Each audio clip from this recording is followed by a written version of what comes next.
Fastillahan on ollut jotain pieniä vaivoja tämän kilpikätensä kanssa.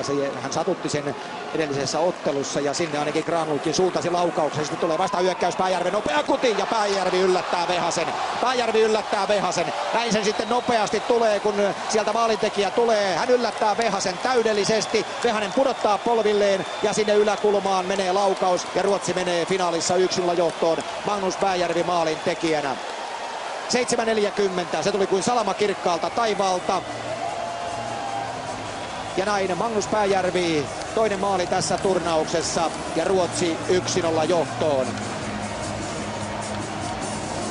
Todella hieno kuti aivan yläkulmaan ja siinä on suomalaispelaajan mailakin sen verran. Saattaa olla, että se ottaa vähän jopa kimmoketta siitä Lassen kun hyökkää. Edelleen sama, voisiko sanoa Kaikuon askelten maalia ei saa antaa Ruotsille. Ruotsi johtaa 1-0.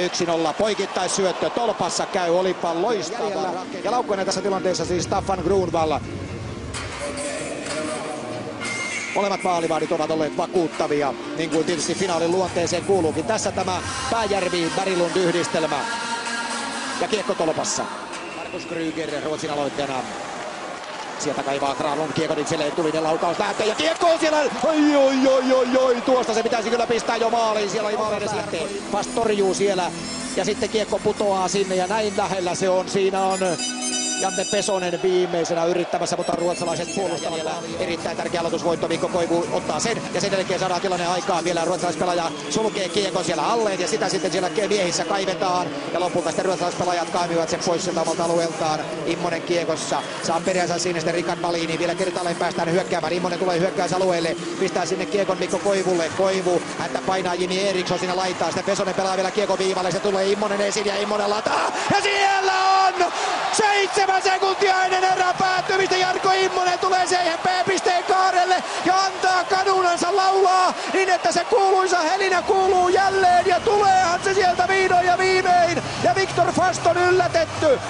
Loistava Jarkko Immosen kuti. Ensin sinne leivotaan Mikko Koivu laitaan. Janne Pesonen siirtää kiekon Jarkko Immoselle. Ja katsokaa kuinka Kaasanen mies tulee sieltä esiin. Kylmän viileästi. Kädet eivät tällä miehellä tärise. Vaan veto lähtee. Ja siellä lepää. Peli on finaalissa 1-1.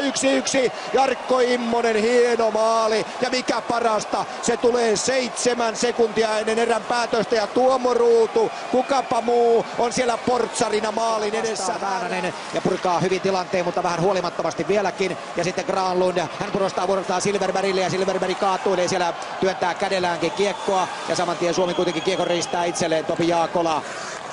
Pakkikaverina edelleenkin Ossi Väänänen, joka on pelannut pitkää vaihtoa sitten keskialueella. Erittäin kova karvaus. Siinä on Karvaelsa Matias Sjögren. Nokelainen menettää kiekon, sitten painaa perään. Pihlström tulee röyhkeästi esiin. Ja Pihlström loistava syöttö! Ja Petteri Nokelainen iskee Pihlströmin loistopassista 2-1!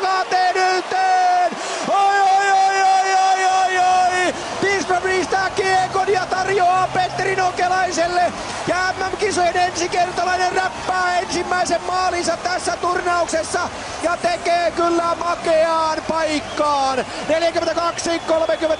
Petteri Nokelainen räväyttää täällä suomalaiskannattajat pois paikoiltaan. Vielä kerran kiekon siirto. Siinä jälleen loistava karvaus keskialueella. Katsokaa Pihlströmin syöttöä. Pihlström tarjoilee ja sinne naputtaa Nokelainen. Naputtaa yläpörsään niin, että helisee ja Suomi johtaa ottelua 2-1. Olipa makoisa alku, Pihlströmin jalat käyvät siinä kuin sillä kuuluisella entisellä sinisellä bussilla, jossa on jalkoja nyt ovat tärkeät hetket meneillään. Eikä mitään, sieltä Koivu karkuun ja laita Mikko siitä, laita! Ei mennyt, vaan Fast pelastaa, siinä se 3-1 olisi ollut, siinä se 3-1 olisi ollut, mutta ei onnistunut Mikko tekemään, vaikka yrittää samaa harhautusta kuin rankkareissakin. Mikko Koivu, joukkueen kapteeni, Mikko oli sillä kuuluisella karkumatkalla. Se karkumatka pysähtyy kuitenkin ohilaukauksesta Daniel Fernholm ja sitten Juha-Matti Aaltonen riistää kiekon sieltä väellä ja voimalla ja Suomi panee painetta sinne ja sitten on kiekko maalissa! Kiekko maalissa! Kiekko maalissa 3. kerran peräkkäin ja Ruotsin puolustajille lyödään hirveää painetta tällä hetkellä. Sinne lyödään sellaista painetta, että kavereiden kädet tärisevät. Ne tärisivät kuin ensimmäisillä treffeillä sillä nuorella miehellä, joka kyseli, että joko saa pitää kädestä. Niko Kapanen lyö 3-1. Toinen maali tässä turnauksessa ja Niko Kapanen lyö 3-1. Katsokaa mitä Fanholm tekee. Voi äiti sentään, kaveri tulee päälle, sitten tulee Komarov, sitten tulee Aaltonen ja sitten tulee PAM ja sitten tulee 3-1 Suomelle. Suomi ottaa 3-1. Oi. Ottaako Per Morjo aika lisää? Eriksson Tedeby vaihtaa toiselle puolelle, koska omaa hyvän laukauksen pomppukiekko, jonka jälkeen kiekko riistetään. Granlund tulee punaviivan yli ja pelaa niin kuin pitääkin. Pelaa Pesoselle, Pesonen painaa sinne ja Pesonen lyö loppuniitin. Janne Pesonen iskee Suomelle maailmanmestaruuden. Nyt se on selvä asia. Janne Pesonen iskee Suomelle maailmanmestaruuden. 3-19 ottelun 3 erää jäljellä. Mikään ei tule enää eteen. Kukaan ei tule enää eteen. Janne Pesonen iskee 4-1. 56-41. Mikke Granlund tarjoilee. Janne Pesonen lataa koko voimallaan, koko taidollaan, koko tahdollaan.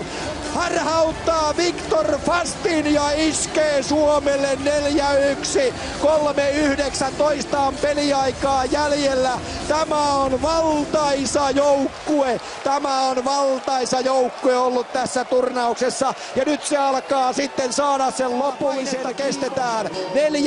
17 minuuttia pelattu ottelun 3. erää.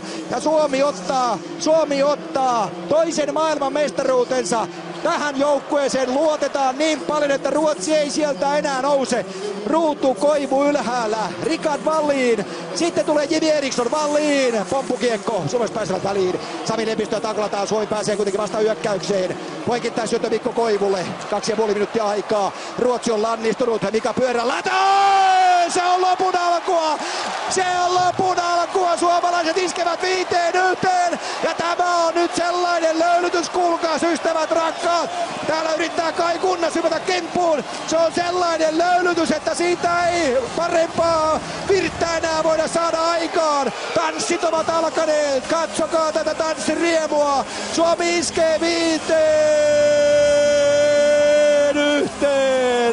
2.44 peliaikaa jäljellä. On menossa 3. näytös. Mika Pyörälä 57.16 on menossa 3. näytös. Tähän ovat suomalaiset tehneet nyt sellaisen libreton, että siellä ei ole sinikeltaisella mitään mahdollisuuksia. Kruunun kurssi romahtaa. Sieltä tulee Pyörälä ja Viktor Fast on todettu myöskin tavalliseksi kuolevaiseksi tässä ottelussa. Nyt saatte nauttia. Ja Timo Jutila 1 maali. Ja sitten Sjögren laukoo, saman tien Lajunen. Sieltä tulee sitten seuraavaa tilannetta. Lajunen painaa perään. Vajaa minuutti peliaikaa jäljellä. Pihlström! Tämä on valtaisaa ryöpytystä! Tämä on isku! Se ei ole isku vyön alle, se on isku maaliin! Antti Pihlström iskee 6-1! Valtaisaa peliä. Jokainen kuti menee häkkiin. Tämä on ilmiömäinen näytös Suomen leijona miehistöltä 6-1. 56 sekuntia peliaikaa. Miettikää, 6-1 on taululla. Ja sieltä tulee seuraava maali. Lajunen tuo kiekon. Pelaa sinne ja sieltä Pihlström napauttaa kuin konsanana 2008 kisoissa, jolloin Ruotsia vastaan iskettiin oikein toden teolla. Ja sitten alkaa tuuletus myöskin vaihtoehtoissa mestaruuden. Sieltä tulee vielä kerran Ossi Väänänen. Sekunnit kuluvat ja hyvät suomalaiset, leijona miehistön toinen maailmanmestaruus. Se tulee tässä loistavan, uskomattoman määrätietoisen esityksen jälkeen. Ja numerot näette taululla, ne ovat 6-1.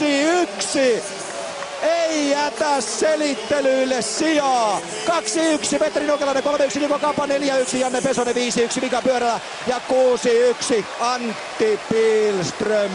Vihdoin ja viimein se on totta.